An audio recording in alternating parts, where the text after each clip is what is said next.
Hola, buenos días. Sí, vamos a moderar esta mesa 4 que se llama La sostenibilidad de mares y océanos.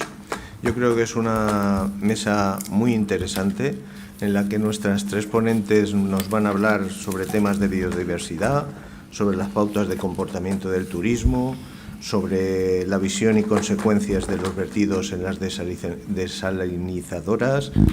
O sea, yo creo que es una mesa muy interesante en la cual esperamos aprender muchísimo de estas grandes ponentes que vamos a tener. Entonces, vamos a empezar por María Jesús Rodríguez Sancho, la cual voy a presentar. Es funcionaria por oposición del Cuerpo de Ingenieros de Montes del Estado. Es ingeniera diplomada en Ordenación del Territorio y Medio Ambiente por la Universidad Politécnica de Valencia y diplomada en Negociaciones Europeas por el Instituto Europeo de Administración Pública de Maastricht. A su vez, directora general de Biodiversidad, Bosques y Desertificación, que entre sus funciones está la formulación de la política nacional en materia de protección, la conservación de patrimonio natural y la biodiversidad terrestre y marina, la política forestal y la elaboración de normativa que permita cumplir con los objetivos establecidos por dichas políticas.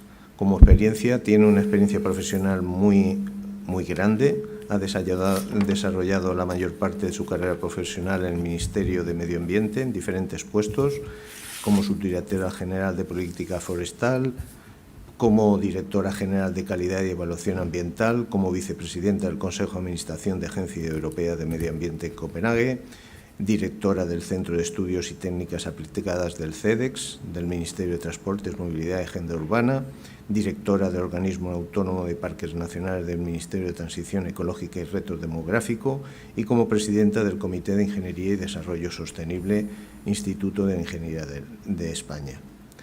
Tiene las distinciones como la Cruz Oficial de la Orden de Isabel la Católica, en reconocimiento a la labor en gestión de emergencia de vertido de petróleo Prestige. Tiene la Cruz del Mérito Militar con distintivo blanco, en reconocimiento al trabajo desarrollado por la definición de instrumentos en colaboración de los medios contra incendios forestales de la Unidad Militar de Emergencia. Nuestra ponente nos va a hablar sobre la biodiversidad en general y en las consecuencias del cambio climático en la cuenca sur del Mediterráneo, y la sequía y el aumento de desertificación creciente, sus consecuencias en tierra y su repercusión en el mar por la subida de temperaturas del agua, vertidos y residuos procedentes de incendios. Tienes 10 minutos. Empieza cuando consideras. Bueno, pues buenos días. Muchísimas gracias por las atentas palabras de presentación. Para mí es un placer poder participar en estas quintas jornadas de las rutas de seda y mujer en las culturas del Mediterráneo. Y a pesar del título de mi intervención, que es sequía, desertificación, aumento de temperaturas, a mí me gustaría empezar hablando de infraestructuras. Y haciendo una pregunta que suele hacer un divulgador medioambiental que se llama Javier Peña, que le estoy copiando, que siempre le hace la siguiente pregunta: ¿cuál es nuestra mayor infraestructura que sostiene nuestro modo de vida? Pues el 99% de las personas que contestan esta pregunta falla. Hay personas que dicen que la principal infraestructura que sostiene nuestro modo de vida es la económica, hay otras personas que hablan de la electricidad, de la energía, hay otras personas que dicen que es el agua y, sin embargo, todos cuando pensamos en infraestructuras pensamos en aeropuertos, pensamos en autovías, pensamos en trenes, en estaciones, pero a mí me gustaría llamar la atención de que nuestra mayor infraestructura es la que nos provee de agua, la que nos provee de aire, la que nos da alimento, la que regula nuestro clima, del que dependemos, y sin embargo invertimos poco en ella, la deterioramos, a menudo la saboteamos y la destruimos y la confinamos en zonas aisladas, valladas, sin conexión y a veces hasta enfermas. Y bueno, pues estoy hablando de la naturaleza, lógicamente. Y aquí, en la Casa Mediterráneo, pues estoy hablando de nuestro mar, que ya los antiguos llamaban el Mare Nostrum.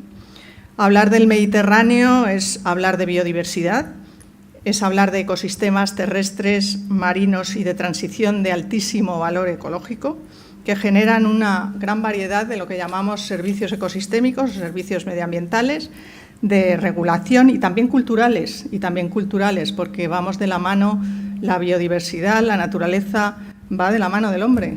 Formamos parte de esa naturaleza y, por tanto, forma parte de nuestra cultura. Hablar, por eso, del Mediterráneo es hablar de sus pueblos, de una zona muy extensa y muy poblada y que además está muy marcada por las características de este mar encerrado y también por la geografía montañosa que tenemos. Y más que una frontera entre continentes, el Mediterráneo es una unidad biogeográfica única, ambiental, histórica y social. No es una frontera entre los países que forman la cuenca del Mediterráneo, sino que nos une. De hecho, la comunidad científica lo ha clasificado como una de las regiones más ricas en biodiversidad a escala planetaria. Esto es un informe del CSIC de 2018. Durante milenios, los pobladores del Mediterráneo han hecho un amplio uso de las bondades climáticas y geográficas de la zona, que ha posibilitado el desarrollo de algunas de las civilizaciones más prósperas y ricas que ha conocido la humanidad. Y hemos coexistido durante milenios el medio y las personas. Y durante todo este tiempo se han producido grandes transformaciones en el territorio y en los usos del suelo, que se aprecia en el paisaje que hay en este Mediterráneo y en esta cuenca, y llegando pues, a una cierta relación equilibrada entre el ser humano y la naturaleza. Sin embargo, ahora la capacidad de intervención del ser humano, con la tecnología de que disponemos, es mucho mayor que en tiempos pasados. Y eso significa que esa resiliencia, esa capacidad del medio de adaptarse a esa intervención del ser humano es menor, puesto que esa penetración que hacemos en el medio es mucho más transformadora y con unas consecuencias a veces impredecibles. Los mecanismos que están implicados, la magnitud de los impactos varían de un sistema a otro y de una región a otra por las condiciones ambientales y por los usos del suelo y del agua. Pero lamentablemente los modelos señalan que el Mediterráneo es una región especialmente vulnerable, y especialmente vulnerable no solo por esa riqueza de biodiversidad que alberga, sino por los escenarios de cambio climático que estamos enfrentando. Los datos muestran que la temperatura media del mar Mediterráneo ha aumentado 1,4 grados desde la era preindustrial. Y eso también es el estudio que he citado anteriormente del CSIC de 2018. Ese cambio climático está produciendo cambios demográficos, de migraciones, fenológicos y de comportamiento de las especies, y afectan también a las interrelaciones entre ellas, produciendo desacoplamientos en los ritmos biológicos. Yo voy a poner un ejemplo personal. Enfrente de mi casa hay un castaño de Indias que estaba de otoño ya en el mes de septiembre, y con el calor, con la ola de calor que ha habido en el mes de octubre, ha vuelto a florecer y a sacar hojas verdes otra vez en una parte del árbol. Esto es un desacoplamiento claro del ritmo biológico, y eso lo vemos, pero hay muchísimas otras comunidades de especies que viven dentro del océano que no vemos, pero que sufren también estas consecuencias. Otra cuestión que tenemos es que en el Mediterráneo los recursos hídricos están desigualmente distribuidos, y las sociedades mediterráneas siempre se han enfrentado al reto de satisfacer una mayor demanda de agua. Cada vez queremos más agua. Queremos más agua para regadío, queremos más agua para los desarrollos turísticos, para los desarrollos urbanos. No tenemos una noción de la escasez del agua. Pensamos que el agua, si no hay en donde está, la podremos traer de otros sitios. Sin embargo, los escenarios de cambio climático no indican eso. Indican que la escasez de agua va en aumento y que tendremos que aprender a vivir con esa escasez de agua. Y en el Mediterráneo es un lugar especialmente afectado. ¿Qué es lo que produce en muchos casos? Pues produce el fenómeno de la desertificación. Pero el fenómeno de la desertificación, primero, no hay que asociarlo directamente con la sequía, ni hay tampoco que asociarlo a un avance del desierto. El fenómeno de la desertificación significa la degradación de las tierras. La degradación de las tierras que viene condicionada por muchos factores. Es un problema complejo que está asociado a la sequía, pero no solamente a la sequía. Se puede incluso, como dicen los científicos, desertificar el desierto, porque el desierto es consecuencia de las condiciones climáticas, pero tiene una biodiversidad, tiene unos ecosistemas adaptados a esas condiciones. Sin embargo, cuando por la actividad humana se alteran esas condiciones y se viene también acentuando por la sequía persistente, por el aumento de las temperaturas, que aumenta también a su vez la evapotranspiración de la cubierta vegetal, y con prácticas inadecuadas desde el punto de vista agrícola, el uso intensivo de los suelos, el uso de fertilizantes, el uso de pesticidas, terminan por degradar esas tierras y hacer que haya una pérdida de fertilidad. Lo que en un principio se piensa que es útil para aumentar la producción, a medio, largo plazo, se convierte en una degradación de las tierras, en una pérdida de fertilidad y, en definitiva, en la pérdida de esa infraestructura que señalaba al principio, que es el medio natural. Por tanto, cuando se produce esa situación y, además, esa situación ya llega a ser irreversible, hablamos de procesos de desertificación. Y la mala noticia es que nuestro país, especialmente la cuenca del Mediterráneo y más hacia el sureste, son tierras que se llaman tierras áridas porque existe poca precipitación y elevada evapotranspiración, y son zonas muy vulnerables para estos fenómenos de la desertificación. 2/3 de nuestro país son zonas de este tipo, zonas áridas, y un 25% está afectados por procesos de desertificación. Y me gustaría resaltar también en este contexto el rol de las mujeres en la lucha contra la desertificación, porque las mujeres en muchos continentes, especialmente en el continente africano, pero yo diría que también en nuestro país se puede hablar de esto, son piezas clave en la protección de las tierras y en la representación de las comunidades locales.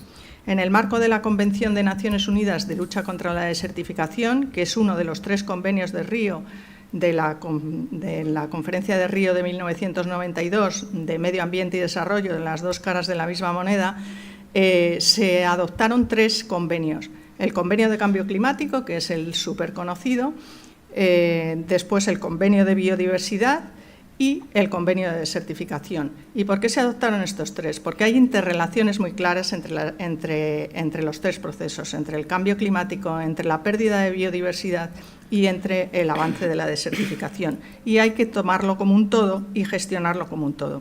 Este año, el 17 de junio, que es el Día Mundial de la Desertificación, la Convención de Naciones Unidas de Lucha contra la Desertificación, como plan de acción de género, desarrolló muchas actividades, incluso puso como lema mujer, sus tierras, sus derechos, avanzando hacia la igualdad de género y las metas para restaurar nuestras tierras, poniendo el acento en la importancia de las mujeres en las comunidades locales, precisamente para promover esas buenas prácticas de uso de suelo y de sostenibilidad y de promover esa agricultura sostenible. A nivel nacional, nosotros hemos desarrollado una Estrategia Nacional de Lucha contra la Desertificación que se publicó en 2022 como revisión de la que se había adoptado en 2008 y dentro de las actuaciones que están directamente relacionadas con la lucha contra la desertificación tenemos que mencionar también el papel de la lucha contra los incendios forestales. España es uno de los países mediterráneos que más incendios forestales tiene. También en Portugal hay más superficie afectada que en España como media. y con numerosos incendios forestales. España y Portugal son dos países muy afectados, pero también Grecia, que este año tuvo el incendio forestal más grande que se conoce en la Unión Europea desde que hay registros, que fueron 90.000 hectáreas, seguidas después de potentes inundaciones que suelen ir aparejadas, porque es un fenómeno que se va retroalimentando y, desgraciadamente, provoca grandes daños, el primero en pérdida de biodiversidad, pérdida de cobertura vegetal, y el segundo pues también en erosión de suelo y daños a las personas y a los bienes en muchísimos casos. También los efectos que estamos observando en el Mediterráneo de cambio climático y de sequías prolongadas está provocando un declive de la cubierta vegetal. Tenemos formaciones mediterráneas como son los alcornocales, que están experimentando un declive importante en las masas de alcornocal debido a un complejo problema que se llama la seca, que es también producto de numerosos factores, no solamente achacable a un elemento como puede ser la sequía, sino también pues hay insectos oportunistas que también acentúan el problema del alcornocal. Pero todo esto está relacionado con los escenarios de cambio climático que estamos enfrentando. Y bueno, pues es que solamente tenemos que enfocar las cuestiones como un todo interrelacionado, como decía antes. Tenemos que abandonar ese pensamiento silo, es decir, necesitamos agua, vamos a buscar agua, necesitamos suelo para cultivar y solo pensamos en esto. Tenemos que pensar de manera integrada cuando tenemos que proveer del recurso agua. Tenemos que pensar que ese recurso agua no solamente es para los usos humanos, sino que también es para los usos que mantienen nuestra infraestructura viva, para que mantienen la biodiversidad, que mantienen la naturaleza. En el suelo exactamente lo mismo. Decimos, estamos en un momento de crisis alimentaria. La guerra de Ucrania ha generado una dificultad para producir alimentos. Hay que producir como sea no. Tenemos que producir conservando lo que nos va a dar esa producción. Y eso es muy importante tenerlo en cuenta. Cuando queremos poner más tierras en regadío, porque el regadío es muchísimo más productivo que el secano, no lo vamos a negar, pero si nosotros estamos sobreexplotando los acuíferos, estamos generando una degradación de esas tierras, estamos generando que esos acuíferos desaparezcan y que en muchos casos se produzca una salinización que evita que haya cultivos, que pueda haber cultivos en lo sucesivo. Por tanto, mantener esos procesos ecológicos esenciales y los sistemas vitales básicos, la preservación de la diversidad biológica, genética de poblaciones y especies, es lo que va a asegurar que nosotros tengamos un futuro en nuestra vida. Y eso es lo que yo quería trasladar. Con respecto al océano tenemos muchísimas más incertidumbres que en tierra, porque se conoce mucho menos, tenemos mucha menos capacidad de conocer cuáles son los procesos y cuáles son los impactos que sobre esos procesos se están produciendo. Pero sí hay un consenso entre la comunidad científica en el que se piensa que si conseguimos proteger un 30% de la superficie del océano, tendremos un reservorio que nos permitirá, primero, tener conocimiento, tener recursos de todo tipo que sabemos, hemos tenido una pandemia recientemente y que se ha podido hacer una vacuna que nos ha permitido seguir adelante. Esas vacunas normalmente se basan en conocimientos que se han adquirido de la naturaleza y en elementos que se obtienen también de la naturaleza. Tenemos que ser capaces, aquí se va a hablar en esta mesa también de otro tipo de infraestructuras y de otro tipo de actividades en el medio. El transporte marítimo. Tenemos que ser capaces también que sea compatible con el medio marino. Y ahí, pues bueno, es verdad que hay señales de optimismo. Por ejemplo, en la Organización Marítima Internacional, a raíz del Prestige, se empezaron a declarar zonas de especial protección marítima que preserva ciertas áreas que se consideran de valor ambiental fuera del tráfico marítimo. España, Francia y Mónaco, Italia y Mónaco, hemos estado promoviendo también en el Mediterráneo una declaración de estas zonas de especial protección orientada a la protección de los cetáceos del tráfico marítimo. Y, por último, mencionar la pesca. Conseguir una pesca sostenible es un reto también para los mares y los océanos. Y ahí pues tenemos que trabajar muy conjuntamente con el sector pesquero, porque al final es que les va la vida en ello, les va la actividad en ello. Si realmente somos capaces de transmitir esto, que tenemos que conservar precisamente para poder seguir realizando esa actividad, creo que estaremos en el buen camino. Cuando estuve en la Conferencia de las Partes de Montreal, caminando hacia el centro de congresos, había una televisión que estaba en un café, que estaban dando las noticias, y el locutor decía: el sector pesquero considera la biodiversidad como un activo para su actividad.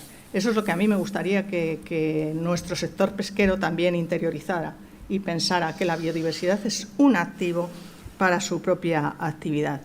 Y, por último, la implicación de la sociedad. La implicación de la sociedad es esencial para poder mantener un ecosistema que nos permita la vida. Y cualquier acción es importante. No son grandes acciones lo que necesitamos, cada uno en sus decisiones diarias de consumo, de utilización de los recursos. Creo que podemos aportar nuestro granito de arena. Y también asegurar, como digo y como he dicho antes, la representación de mujeres, porque las mujeres somos grandes transmisores de cultura y de costumbres a nuestros hijos, a nuestra familia. Por tanto, si las mujeres tenemos una buena sensibilización medioambiental, creo que podremos transformar el mundo. Y muchas gracias. Muchas gracias. Muchas gracias, María Jesús. La siguiente ponente es Yolanda Fernández Torquemada. Es licenciada en Biología en 1998 y en Ciencias del Mar en el año 2000, profesora de la Universidad de Alicante desde el 2009 hasta la actualidad, en la que es titular universidad en el Departamento de Ciencias del Mar y Biología Aplicada. Imparte clases en la titulación de Ciencias del Mar, máster de Economías, Ecosistemas Mediterráneos, Gestión Sostenible y Usos del Agua, y de Gestión Pesquera Sostenible, donde imparte clases en 14 asignaturas. Su carrera investigadora se centra en el estudio de la ecología de distintas especies de angiospermas marinas, así como en la detección y seguimiento y diferentes impactos ambientales en el medio marino, ampliación de puertos, regeneración de playas, buceo deportivo, etc. Concretamente, su tesis se centró en el impacto de potencial de vertidos hiperalinos de instalaciones desalinizadoras en comunidades bentónicas, con más de 100 proyectos, siendo en alguno de ellos la investigación principal, 45 comunicaciones en congresos nacionales e internacionales y 31 artículos en revistas de impactos, dirigiendo varias tesis. Nuestra ponente en concreto nos va a dar una visión sobre las consecuencias de los vertidos de las desalinizadoras y sus consecuencias para los fondos marinos, la flora y la fauna, y también sobre las repercusiones de este hábitat en un aumento de la temperatura del agua. Cuando quieras, Yolanda. Vale, muchas gracias por la presentación y también a la organización de las jornadas por contar conmigo para dar esta breve ponencia, que está acompañada por unas diapositivas muy breves. En realidad, mi ponencia estaba relacionada con la anterior en el sentido de que nos centramos en la desalación, ya que la desalación surge como una solución frente a la escasez de agua que se lleva dando desde hace muchos años, por desgracia, en algunas zonas, y ahora además se está incrementando como consecuencias del cambio climático. Quiero decir que, aunque la desalación es una solución para conseguir un agua para el consumo humano, no es la única, ni debe de ser la primera. Evidentemente, primero debemos de aprender a gestionar los recursos hídricos con los que contamos, con la adecuada depuración y reutilización de aguas, la utilización de aguas pluviales, incluso pues, a veces también controlando un poco la demanda en algunos sectores. Pero es verdad que la desalación, si se hace correctamente, puede ser viable y puede ser sostenible y nos puede ayudar precisamente a cubrir determinada demanda de agua, no toda, pero determinada sí. De hecho, la desalación, aunque es una buena solución, también puede generar unos problemas. Como pueden ver en esta diapositiva, primero tenemos lo que sería la construcción de la instalación desaladora, donde se ubique. Hay que evitar zonas sensibles o zonas protegidas, con lo cual este potencial impacto lo podríamos ahorrar. También las conducciones del agua, evidentemente hay que situarlas en zonas óptimas. Por otra parte, también tenemos asociada a la desalación consiste en captar algún tipo de agua. Yo me voy a centrar en las desaladoras de agua marina. La captación de agua de mar para generar este agua dulce, este agua potable, puede también llevar asociado el problema de que también a su vez se succionen animales. A día de hoy también ese problema se puede evitar, pues, por ejemplo, realizando captaciones que no sean abiertas en el medio marino, sino mediante pozos, o situando algún tipo de pantallas, reduciendo la velocidad de captación. Hay suficientes estudios como para evitar también este problema ambiental. Y también tendríamos lo que es el propio vertido, que creo, y a día de hoy es el principal problema ambiental que puede generar una desaladora. ¿Por qué? Bueno, aquí tienen brevemente lo que sería cómo funciona una desaladora. Una desaladora parte de un agua origen, en el caso de las desaladoras de agua de mar, pues evidentemente es el agua de mar, y utiliza algún tipo de técnica para separar el agua de mar, pues separar por un lado un agua que es potable, el agua dulce que vamos a utilizar, pero a la vez que se separa este agua, por ejemplo, en las desaladoras que tenemos ahora mismo en nuestra zona, las más importantes, las que se están desarrollando además por todo el Mediterráneo actualmente, son las desaladoras de agua de mar de ósmosis inversa, que lo que utilizan es una membrana semipermeable, de tal forma que consiguen mediante presión que pase el agua dulce, que es la que aprovechamos, y luego nos genera un residuo, unas aguas de rechazo, un producto secundario, que es un concentrado de sal. Bien, pues este puede ser el problema de la desalación. ¿Por qué? Porque se genera mucho volumen de este producto secundario. Cuando es pequeño, en algunas desaladoras sí que se está buscando su reutilización, la obtención de sales de estas aguas de rechazo, pero en general en las desaladoras que se están construyendo ahora mismo, que tienen una gran capacidad, pues supone un gran volumen y no es tan fácil de reutilizar. Al final lo que ocurre es que este vertido, estas aguas de rechazo son vertidas directamente al medio marino, y aquí podemos tener un problema grave. Problema grave porque tiene una elevada salinidad, tiene una salinidad tan alta que en ocasiones casi duplica la salinidad del medio receptor, por ejemplo aquí del mar Mediterráneo. Además, este vertido puede ir acompañado de unos aditivos, unas sustancias químicas que se utilizan durante el proceso de desalación, pues productos químicos para que no se incrusten las sales en las membranas, en las tuberías, o por ejemplo cuando se limpian estas membranas y filtros, pues se genera también otro residuo que también es secundario, que algunas desaladoras lo que están haciendo es minimizar al máximo el uso de estos aditivos, ya que les supone un coste económico, y lo están tratando en tierra, lo cual sería óptimo, o en otros casos pues también existen otras soluciones, como es el usar algunos aditivos que sean más sostenibles, que no generen impacto. Esto también hay muchísima investigación a día de hoy en el tema de los impactos de la desalación y se tiende evidentemente pues, a evitarlos en lo máximo posible. Pero vamos a quedarnos pues, que el 98,5% de un vertido de desaladora, en el peor de los casos, es la salmuera, es ese concentrado hiperalino. Y tendríamos eso, un 1,5% si llega de otros aditivos. Entonces, lo que más nos preocupa es precisamente esas elevadas salinidades. Este vertido, cuando llega al medio marino, precisamente por esa salinidad tan elevada, pues es más denso. Se hunde y puede generar una capa que afecte a los organismos que viven en el fondo marino. Entonces, tenemos que realmente el efecto, el impacto de este vertido una vez llega al medio marino, pues va a depender, por un lado, evidentemente, de la salinidad que alcance. A mayor salinidad, pues puede generar un mayor impacto, y la extensión que afecte, la extensión del fondo que afecte. Esto va a ser distinto, va a depender a su vez de la desaladora, de la instalación desaladora o desalinizadora. por un lado, pues de la tecnología que aplique. Yo he hablado de osmosis inversa porque es la principal ahora mismo, pero en otros países se utilizan otras tecnologías y pueden generar otro tipo de vertidos.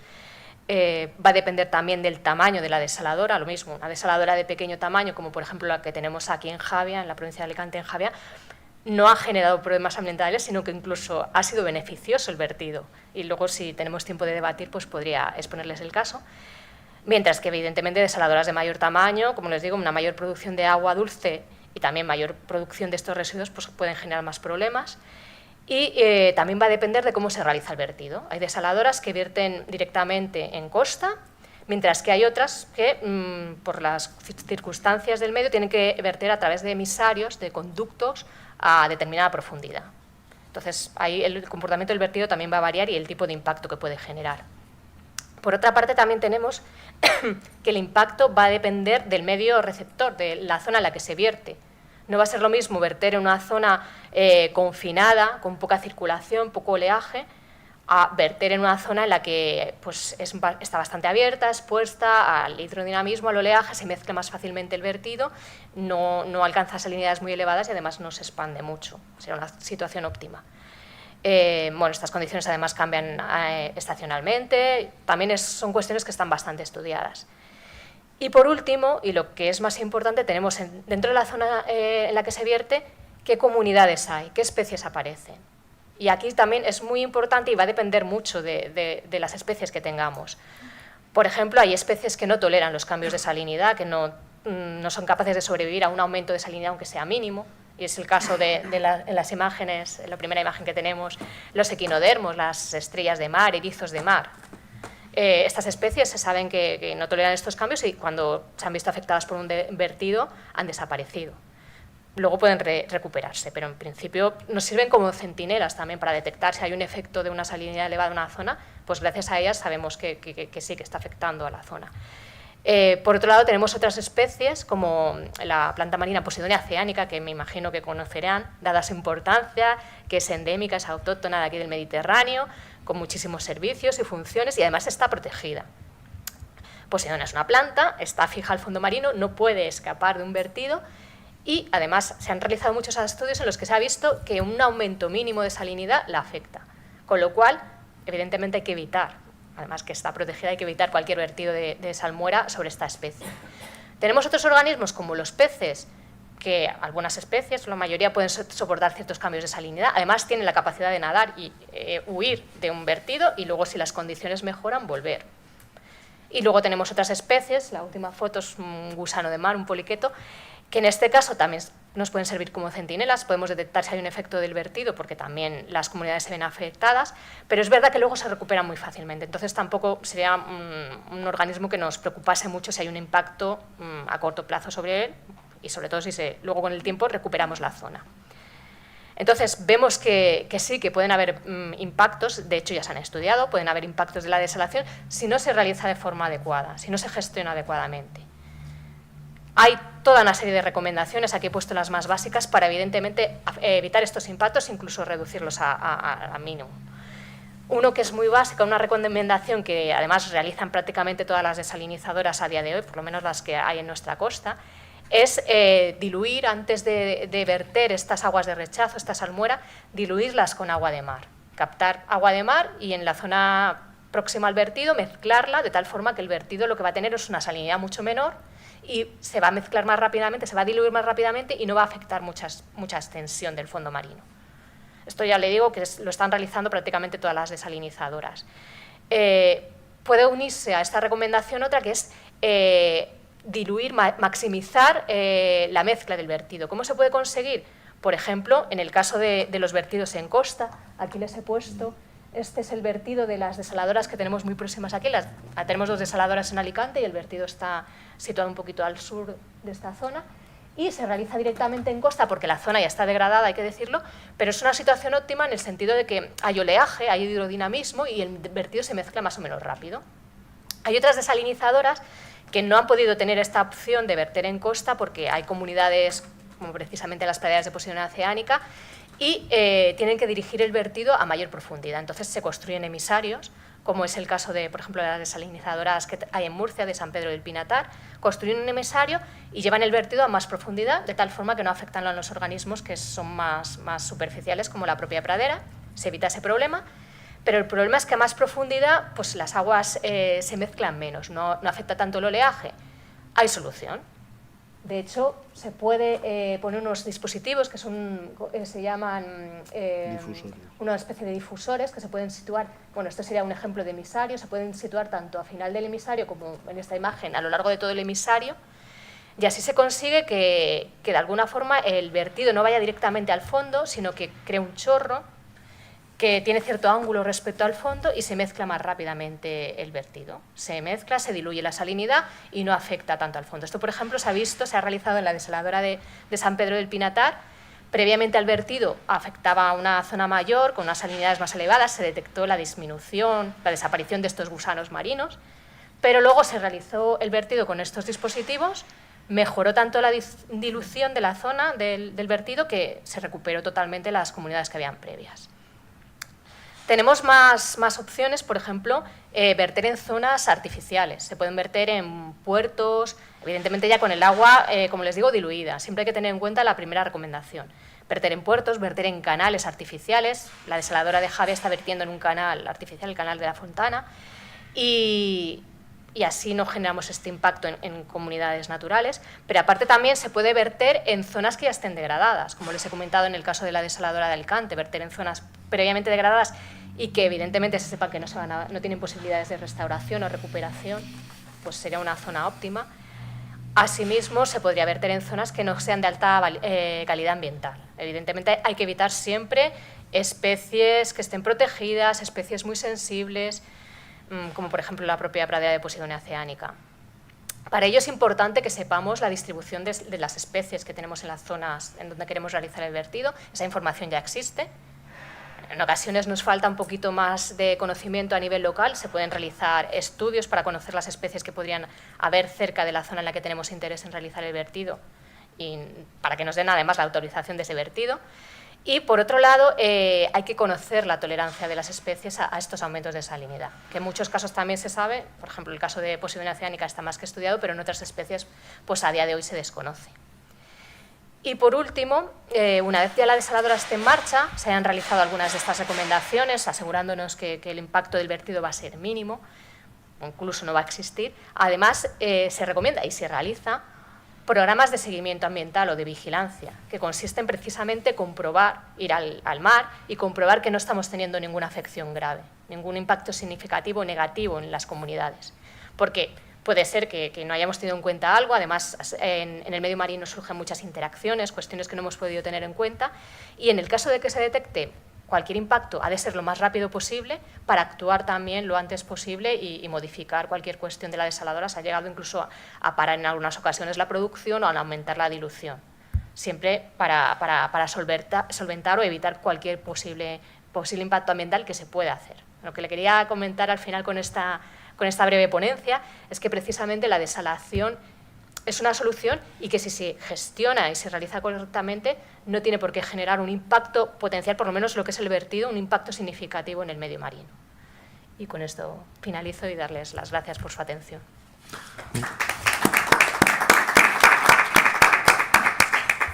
Muchas gracias, Yolanda, por tu exposición. La siguiente ponente es Raquel Huete Nieves, doctora en Sociología y graduada en Turismo, profesora titular de la Universidad en el Departamento de Sociología e investigadora del Instituto Universitario de Investigaciones Turísticas de la Universidad de Alicante. Ha ocupado cargos académicos como directora de la Universidad de Verano de Rafael Altamira, coordinadora del Máster de Dirección y Planificación de Turismo y directora del Centro de Formación Continua de la Universidad de Alicante. En su faceta investigadora ha publicado numerosos artículos en revistas científicas indexadas, capítulos en libros colectivos. También ha sido coeditora y autora de diversos libros. Esta actividad se completa con más de un centenar de ponencias y conferencias presentadas en congresos nacionales e internacionales relacionadas con el turismo. Ha sido investigadora principal y ha participado en numerosos proyectos de investigación y desarrollo, competitivos, proyectos europeos y contratos de investigación relacionados con el turismo y las migraciones.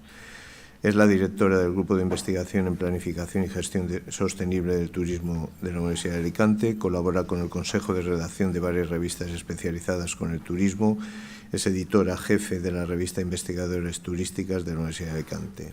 Como experiencia profesional ha trabajado en varias empresas relacionadas con el sector turístico, agencias de viajes, touroperadoras, fundaciones dedicadas a la gestión de educación superior y empresas de investigación social. Ocupó cargo de directora general de turismo en la Generalitat Valenciana y experta invitada en organismos internacionales como la Organización Mundial del Turismo, la OCDE y el Parlamento Europeo.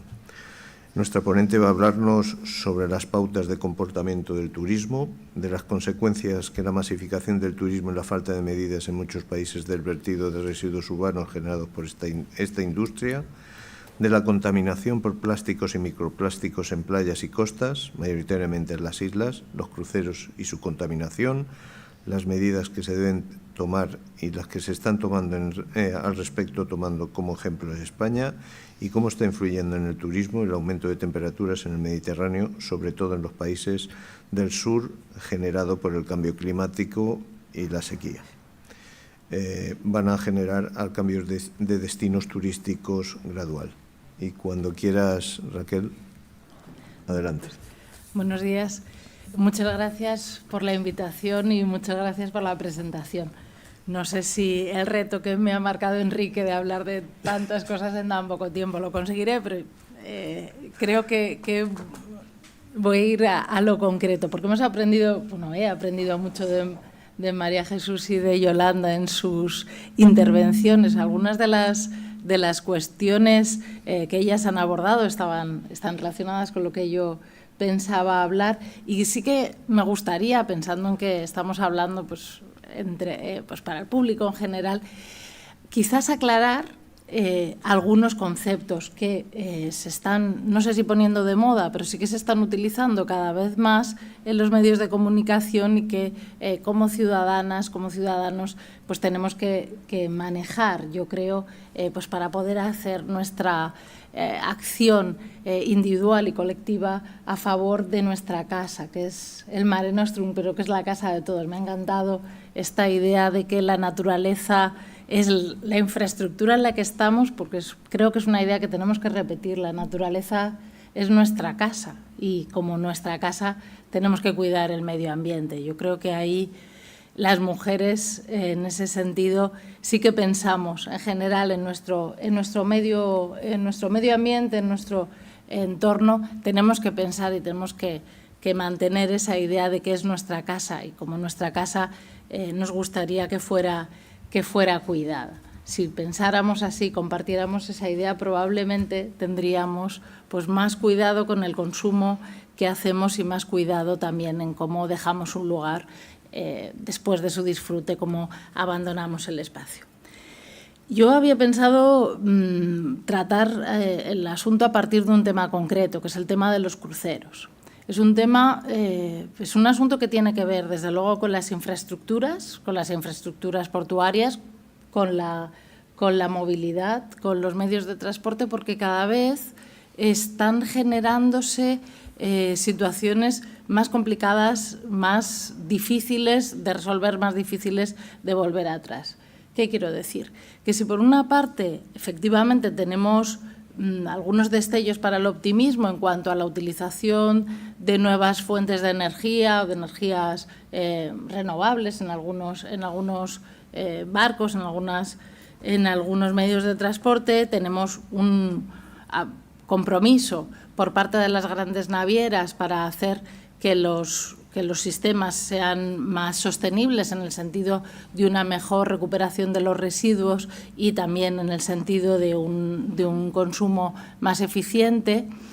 Sin embargo, la industria turística, la industria que está detrás, las grandes empresas que están detrás de los cruceros en el mundo tienden a maximizar sus beneficios como la mayoría de las empresas que rigen nuestra economía. ¿Y cómo lo hacen? Aplicando a los cruceros la misma manera de pensar que aplican a los a los espacios turísticos, a las grandes ciudades turísticas, aplicando economías de escala en función de un uso intensivo de los recursos, que en el caso de los cruceros se traduce en barcos cada vez más grandes, en barcos con servicios cada vez más, no sé cómo llamarlo, exóticos, con personas que tienen unas condiciones laborales también sometidas a los procesos de globalización, que quiero decir que tienen bandera de un país el barco, la tripulación es de otro país, las normas que rigen son de otro país, y además que están sufriendo una concentración empresarial muy fuerte, de modo que hoy en día 4 grandes empresas rigen los cruceros de todo el mundo. Eso hace que la fuerza, que la capacidad de negociación que tienen sobre los puertos, sobre los destinos turísticos en tierra, sobre las empresas que gestionan las excursiones, sobre las personas sobre cómo se gestionan los flujos en tierra, pues sea muy importante. Y eso tiene consecuencias realmente graves para los destinos a los que llegan. Por lo tanto, no solamente una cuestión de cómo afectan en el medio marino, que afectan muy gravemente, sino también cómo afectan a los destinos en tierra, porque efectivamente el Mediterráneo y los demás mares son espacios de comunicación. En el caso de los cruceros son el espacio de disfrute mayoritario, pero el gancho para hacer un crucero son los destinos que se visitan, en mayor o menor medida. Y se visitan de una manera muy rápida, muy superficial y muy difícil de gestionar para los destinos que los reciben. Ya tenemos efectivamente bastantes ejemplos en los medios de comunicación de grandes ciudades como Barcelona, que está restringiendo la llegada de turistas, Palma de Mallorca hasta ahora, Venecia no soporta ya más la llegada de un número tan enorme de turistas. Dubrovnik ayer prohibió, por ejemplo, el uso de las maletas con ruedas, como ya lo ha hecho Lisboa. Quiero decir que tenemos ya eso sobre la mesa y, sin embargo, hay ciudades que siguen queriendo atraer al mayor número de turistas posibles sin pararse a pensar cuáles son las consecuencias.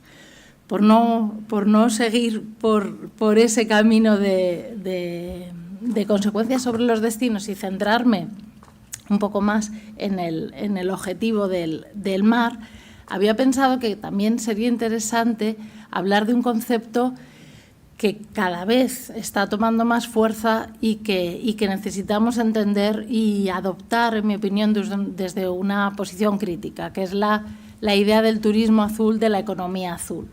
La Unión Europea tiene una línea de financiación muy importante, en la cual España participa de una manera activa para promover el turismo azul dentro de esa idea de la economía azul. La economía azul es aquella economía, aquella forma de relacionarse entre los agentes económicos y las sociedades que promueve un uso sostenible de los recursos que tienen que ver, como su nombre indica, con el azul, con el mar y con los ríos. Los componentes claves que determina la Unión Europea para esta economía son la pesca, fundamental, el turismo, la energía renovable y la conservación de la biodiversidad. El turismo está como uno de los ejes fundamentales ahí y ha adoptado también esta idea de turismo azul. Cuando hablamos de turismo azul, no hablamos de esos cruceros a los que yo hacía referencia, por mucho que estén en el mar, pero sí de otras maneras de uso del mar que sí que son sostenibles, que sí que son respetuosas con el medio, que sí que son viables para hacer que nuestro mar, que el mar Mediterráneo, sea un lugar de futuro y un lugar de recreo compatible con la biodiversidad y con la vida.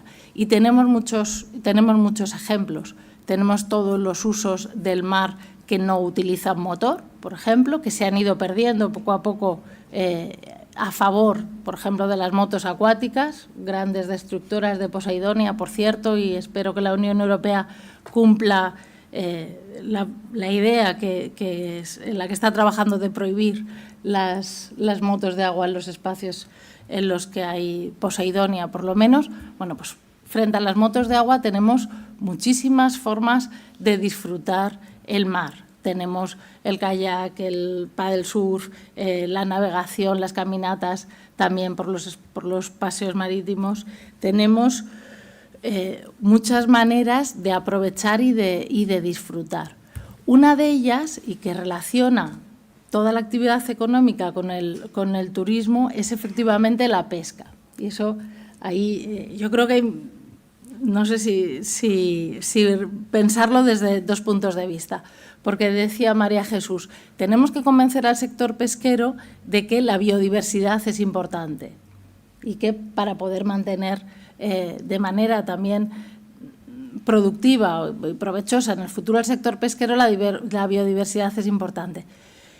Para eso, el turismo pesquero como una idea de experiencia en la cual los turistas, todos nosotros, acompañamos a los barcos en sus tareas de faena, es un intento de experiencia que tiene dificultades realmente importantes, tanto para las lonjas como para los propios pescadores, como para las empresas de turismo activo que lo intentan comercializar.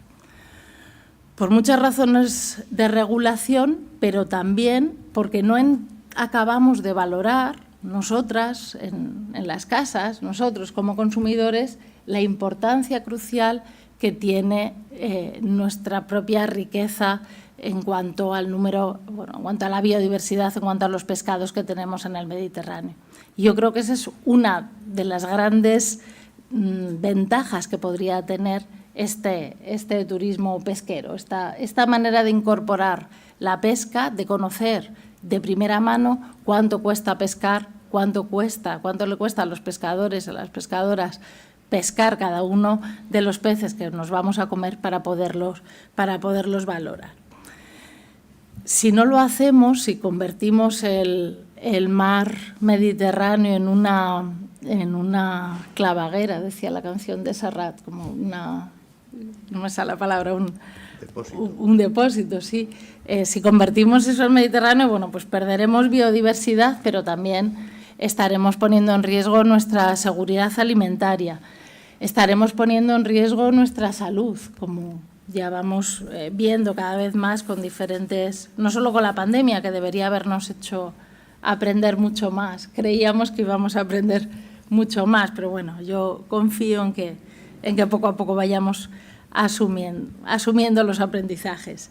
Pero además, si no cuidamos el Mediterráneo, tenemos ya pérdidas económicas importantes, como pues, todas las invasiones de especies que en otros mares ya se están viendo y que afectan directamente al turismo y a la capacidad de estar de manera confortable en los espacios turísticos. Por ejemplo, como ocurre con el sargazo, con las algas del sargazo que llegan a las costas del Caribe, pero aquí tenemos ya momentos de disconfort climático, desde luego, en verano, pero también tenemos invasiones de medusas que probablemente, y aquí las expertas me corrigen por favor, que probablemente irán en aumento si sigue aumentando las condiciones pues de calor del mar.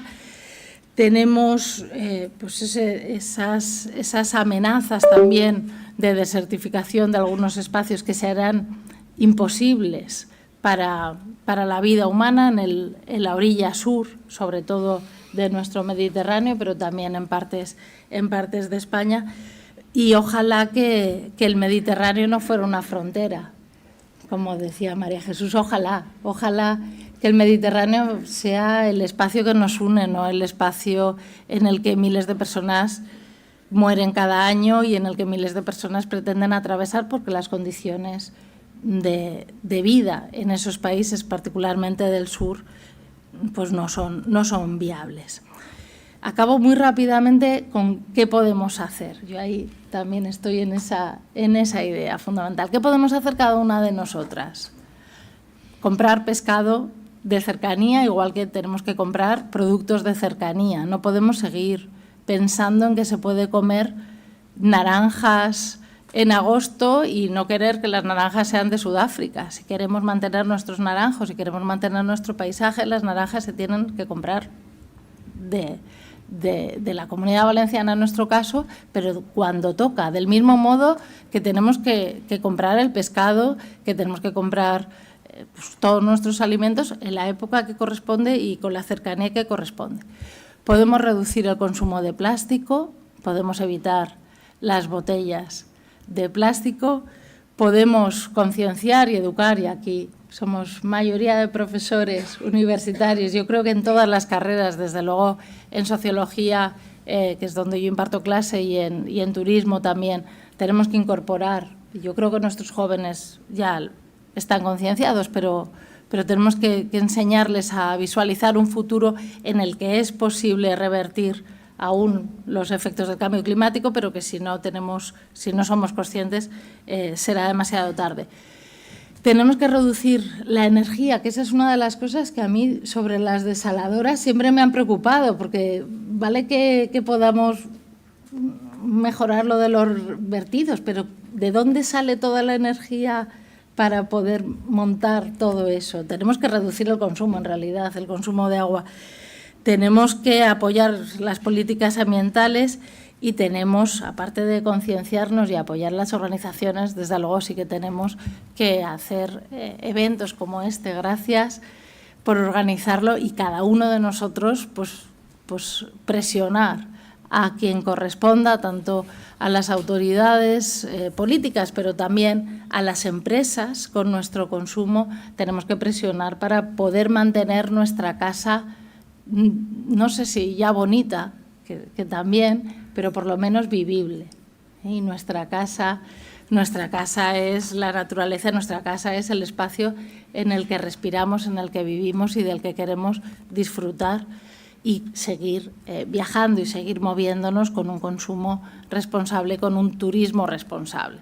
Así que quédense con la idea del turismo azul, ese turismo que sí que es posible, no viajando en grandes barcos, sino viajando de manera tranquila, conociendo a las comunidades, estando y disfrutando, no corriendo a toda prisa para hacernos selfies, sino ayudando a que cada una de las comunidades que nos reciben tengan la aportación de los turistas y ayudando a que el Mediterráneo realmente sea un espacio de conocimiento, pues bueno, apoyemos esa idea de turismo azul, turismo posible, pues para poder tener un futuro azul y para poder tener un futuro, diría yo.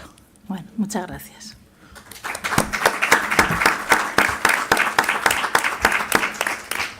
Muchas gracias, Raquel. Bueno, ahora viene el turno de preguntas de si nos da tiempo. ¿Sí? Vale, muy bien. Pues yo tengo alguna pregunta, ¿vale? Entonces, yo me siento casi el culpable de casi todo, porque yo soy ingeniero de caminos y soy el que construye desaladores, presas y muchas cosas que evidentemente tenemos por en medio, ¿no? Voy a hacer una pregunta. Creo que María José puede responderme a ella. María Jesús, perdón.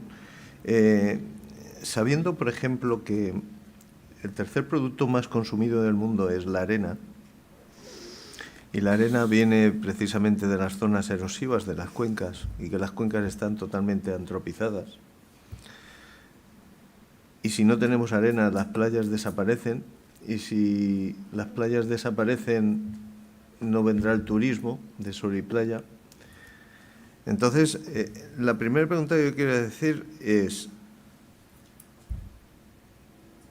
nuestros bosques, que tienen una propensión a tener mucho incendios forestales, yo que soy senderista, tienen mucha maleza, mucho elemento consumible, que evidentemente nos puede generar peligros de incendio de manera continua.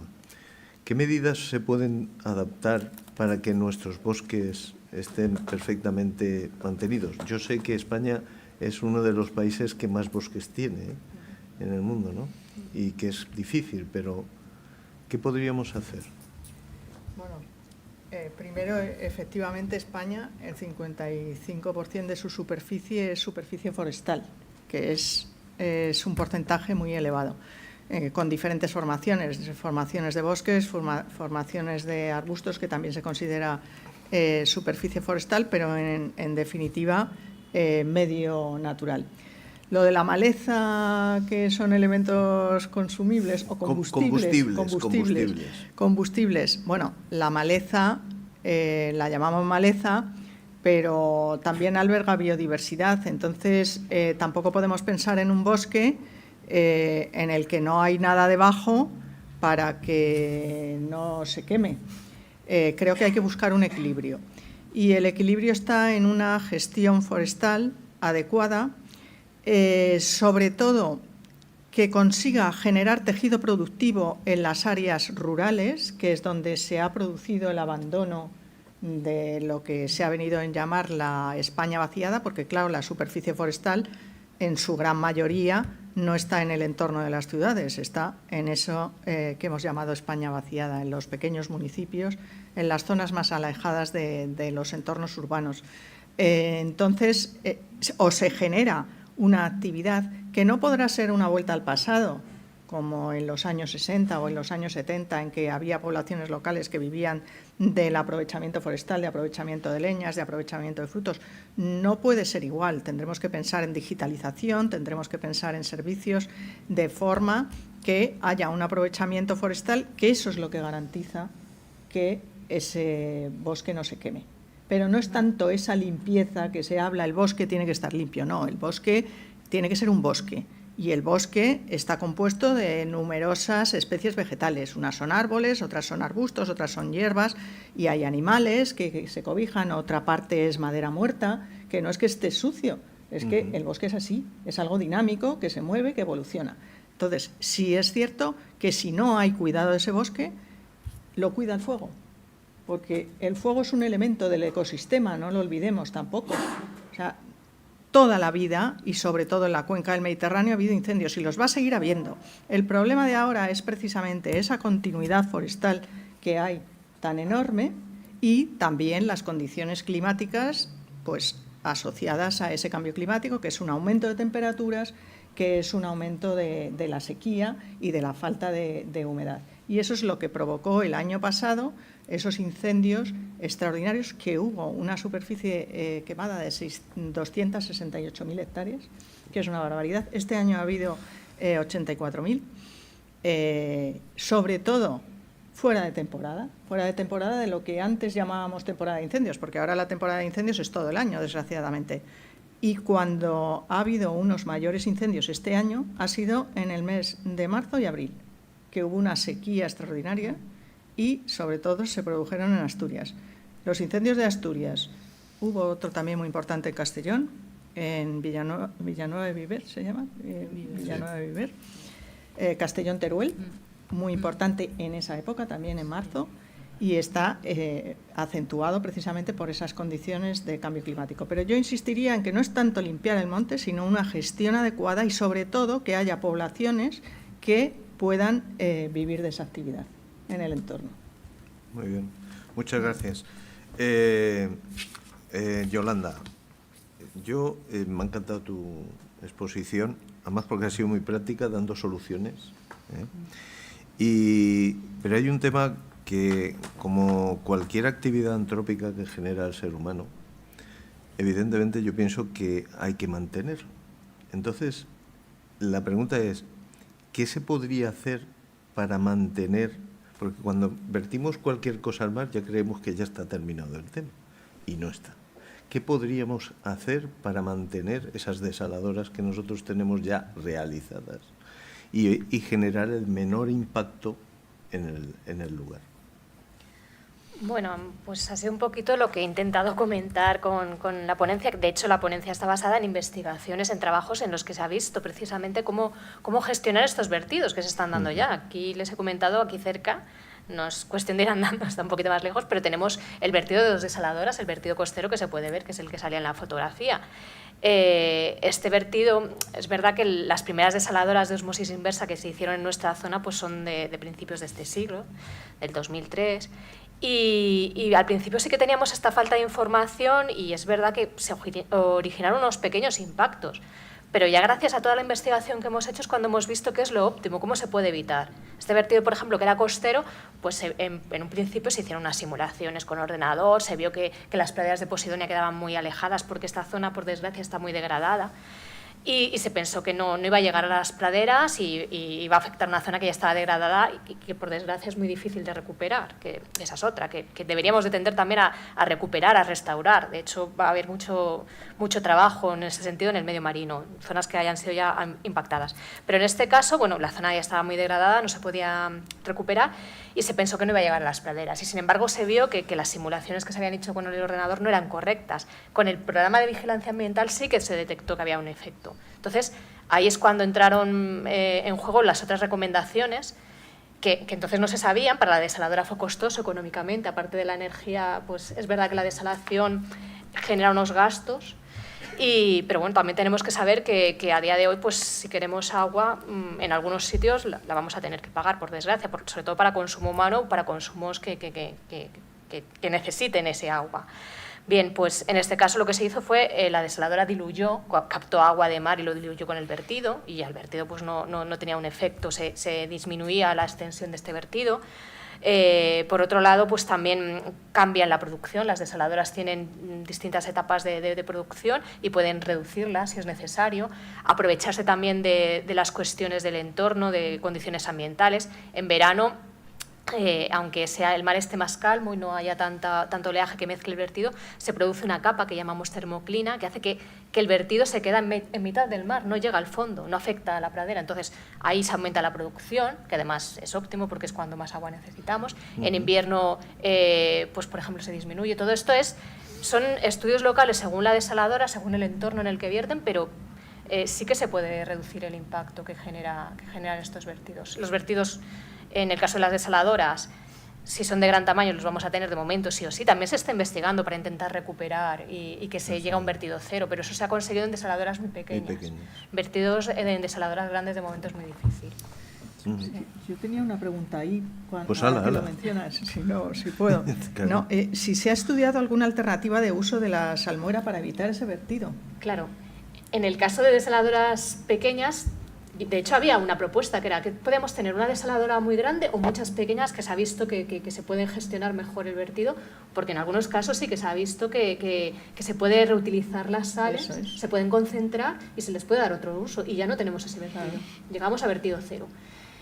Pero tienen que ser de muy pequeño tamaño, con una producción de agua desalada pequeña y con un vertido también asociado de pequeño volumen. Cuando el volumen es muy grande, las que tenemos aquí en Alicante, es de momento inviable. Lo que nos queda es gestionarlo lo mejor posible a la hora de verterlo. No quiere decir que en desaladoras también de un tamaño intermedio, desalabradoras, ya las desaladoras que no son de agua de mar, sino más continentales, también se están gestionando, por ejemplo, cultivos de algas que luego sirvan para agricultura. En estos casos también estamos hablando de unos vertidos de un menor volumen y una menor salinidad, que no llega a ser una salmuera tan concentrada como la que tenemos aquí, con lo cual puede cultivarse algas y se le puede dar un segundo uso al vertido. Bueno, de hecho, a las aguas de rechazo ya no sería un vertido, incluso se aprovecharía, se sacaría un beneficio económico. Claro, como un subproducto. Sí, exacto, pero a día de hoy no quiere decir que no se esté investigando, se está investigando muchísimo en desalación y en España. En España, pues porque lo necesitamos. Pero además es que se está exportando nuestras desaladoras, nuestra investigación, para reducir impactos y para aprovechar el máximo posible y para consumir el mínimo energético, porque eso también a las desaladoras es a las primeras que les interesa, ya que económicamente, pues sí. Y también mucha investigación, por ejemplo, para reutilizar las membranas. Las membranas tienen un periodo de vida útil y evidentemente cuando esto se acaba es un residuo más, pues están utilizando también en otras operaciones previas a la entrada para también que actúen filtrando.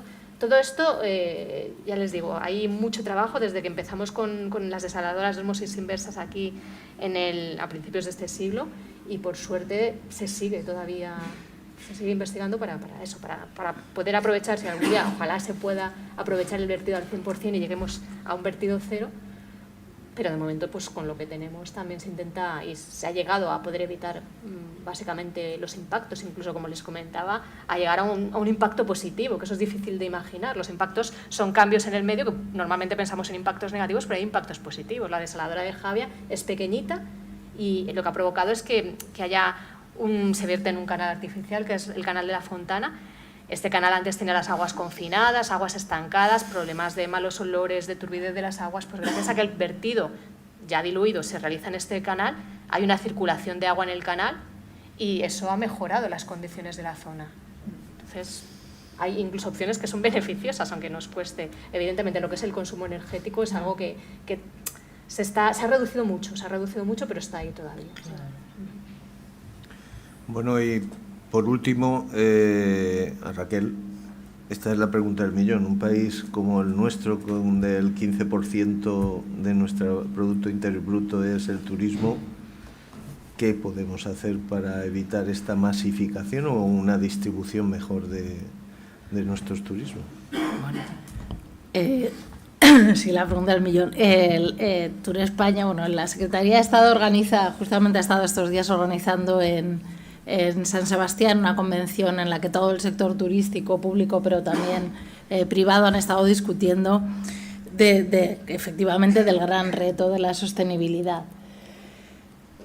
Decir que, bueno, primero, no se distribuye el 15% del Producto Interior Bruto por igual en todo el Estado español. Ni siquiera llega al 15%, antes, en 2019 llegó al 13%, en la Comunidad Valenciana igual sí.